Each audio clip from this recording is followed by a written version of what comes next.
नमस्कार दोस्तों, let's learn scientia channel में आपका स्वागत है।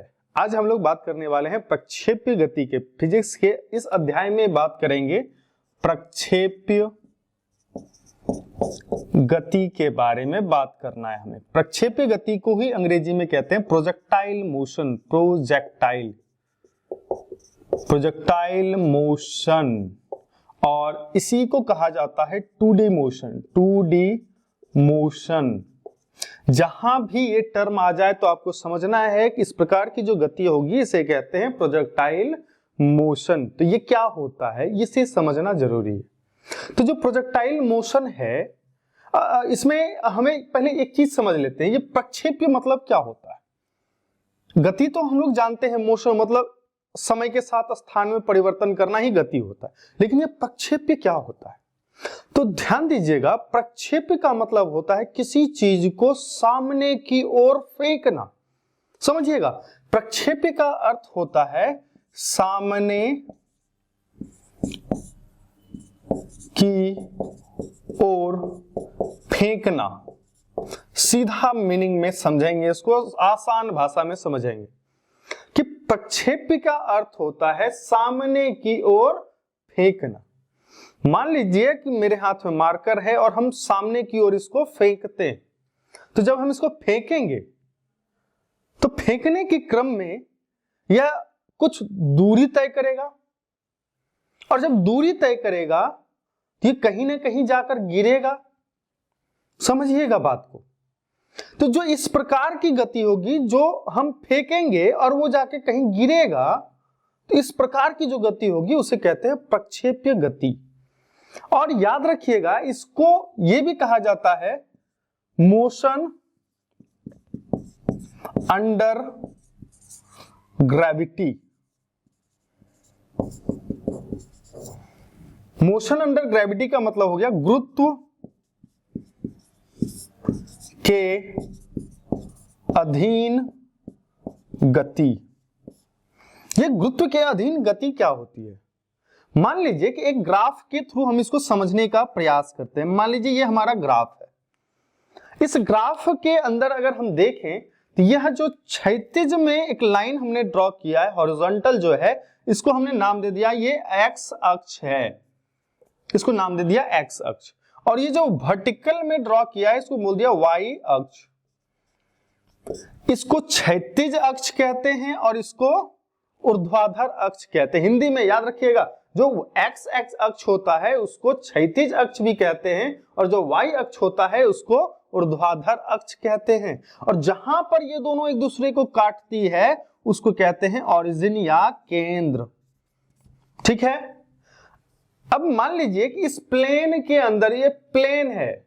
2D मोशन का मतलब ही होता है motion in plane. Motion in plane मतलब एक प्लेन में मोशन हो रहा है। अगर हम बात करें सीधी रेखा, रिजु रेखीय गति के बारे में अगर हम बात करें, तो रिजु रेखीय गति के अंदर क्या होता है? एक सीधी रेखा में गमन करता है। सिर्फ या तो एक्स में जाएगा या तो वाई में जाएगा। सिर्फ या तो एक्स में जाएगा या तो वाई में जाएगा। लेकिन मोशन अंडर ग्रेविटी या फिर मोशन इन प्लेन का मतलब होता है, जिसको 2D प्लेन करते हैं, 2 आयाम में गति करती है। 2 आयाम कौन कौन सा हो गया? एक एक्स के रिस्पेक्ट में गति करेगा और एक वाई के रिस्पेक्ट में गति करेगा। आपने देखा होगा, मान लीजिए इस केंद्र पर कोई व्यक्ति खड़ा है। उस व्यक्ति ने एक बॉल लिया और उस बॉल को फेंका, तो बॉल जो है इस तरह से आके सामने में कहीं पर गिरा। समझिएगा बात को, सामने में आकर ये कहीं पर गिरा। तो यहां पर अगर हम देखेंगे इसको, तो ये क्या कर रहा है? यह वस्तु यहां से उठा।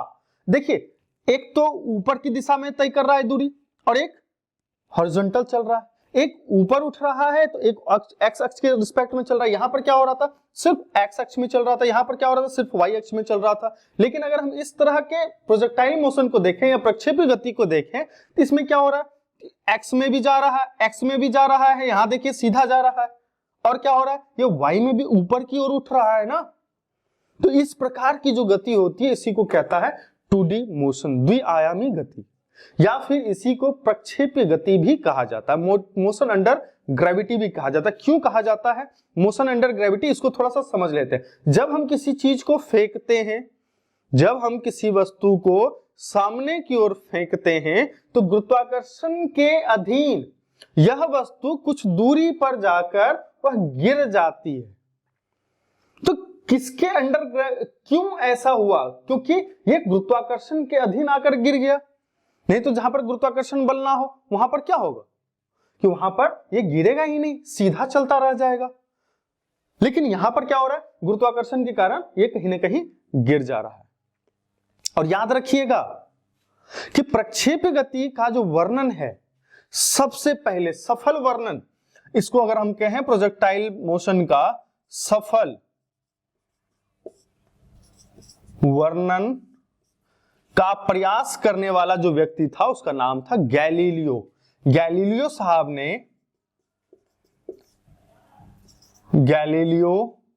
साहब ने सबसे पहले सफलतापूर्वक प्रक्षेप गति के बारे में बताने का प्रयास किया, या प्रथम जो सफल प्रयास हुआ वो गैलीलियो साहब ने ही प्रोजेक्टाइल मोशन को डिस्क्राइब करने का कोशिश किया था।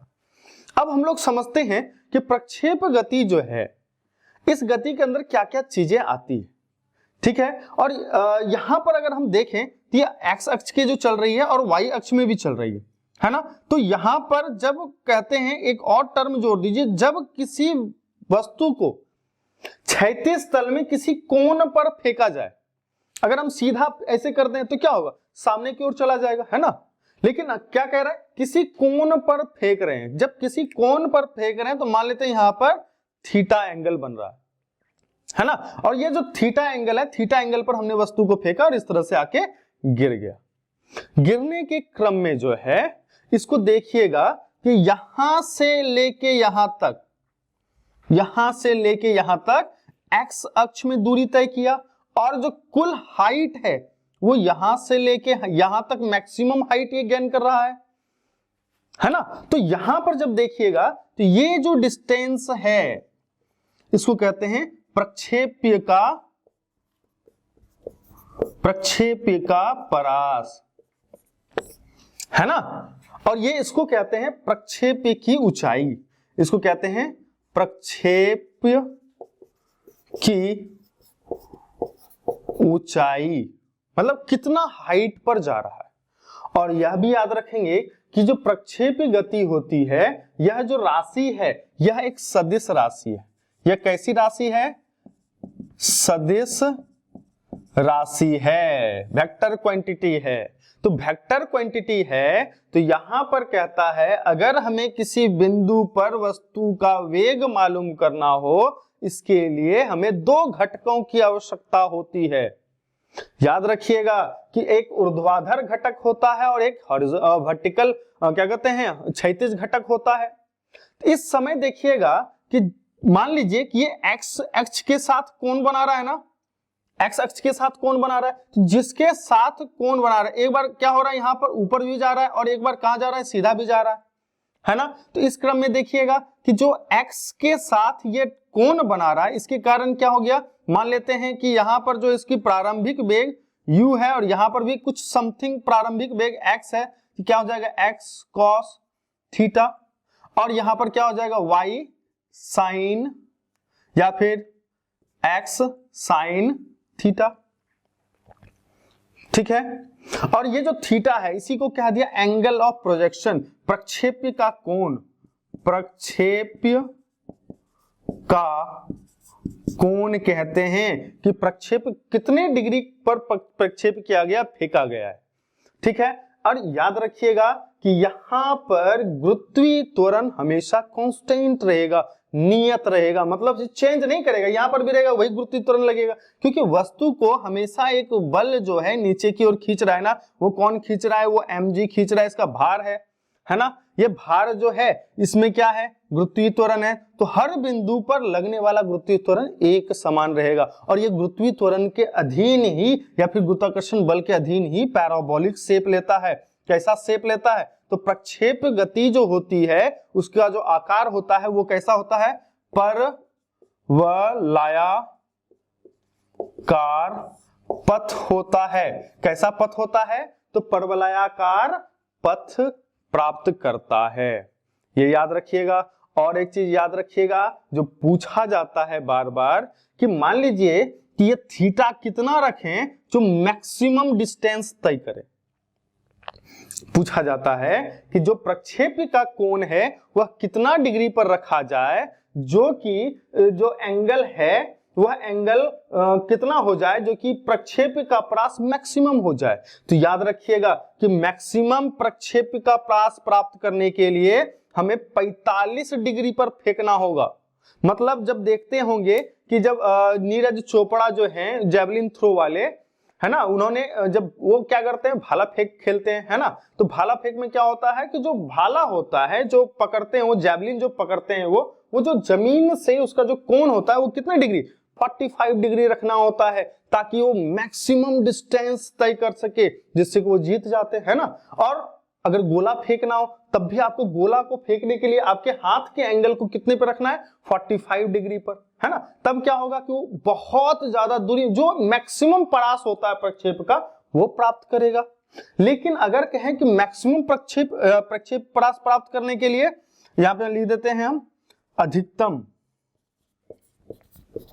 अधिकतम प्रक्षेप प्राप्त करने के लिए 45 डिग्री का एंगल होना चाहिए।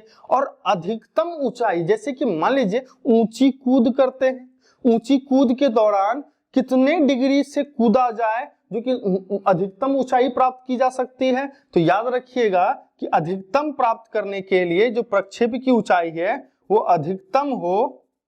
अधिकतम हो इसलिए एथलीट को 90 डिग्री के कोण पर, मतलब 90 डिग्री जब हो जाएगा ये एंगल तो मैक्सिमम ऊंचाई वाई अक्ष में जा सकता है। और याद रखिएगा कि थीटा 45 डिग्री होगा तो एक्स अक्ष पर ये मैक्सिमम जाएगा, ठीक है। और एक टर्म आप लोग याद रखिएगा कि प्रक्षेप का उड्डयन काल क्या होता है, प्रक्षेपीय पर उड्डयन काल क्या होता है। तो ध्यान देने वाली बात है कि जब वस्तु यहां से उठेगा यहां पर आएगा इसको गिरने में समय लगेगा या फिर जो हवा में रहेगा हवा में रहने में इसको समय लगेगा। तो जितने समय तक वह हवा में लटकता रहेगा उतने समय को क्या कहेंगे प्रक्षेप का उड्डयन काल कहा जाएगा, है ना। प्रक्षेप गति के आधार पर ही जो मिसाइल वगैरह लॉन्च किया जाता है, जैसे देखते होंगे मिसाइल छोड़ा जाता है, मिसाइल भी कैसा पथ प्राप्त करता है एक पैराबोलिक पथ प्राप्त करता है ना। परवलयाकार पथ होता है क्योंकि यहां से छोड़ा वो गुरुत्वाकर्षण के अधीन जाके कहीं ना कहीं तो गिरेगा, उसका जो पथ होता है वो कैसा होगा परवलयाकार पथ होगा, है ना। तो ये प्रोजेक्टाइल मोशन जो है बहुत ही इंपॉर्टेंट होता है, इससे एक आध क्वेश्चन तो जरूर बनता है ना।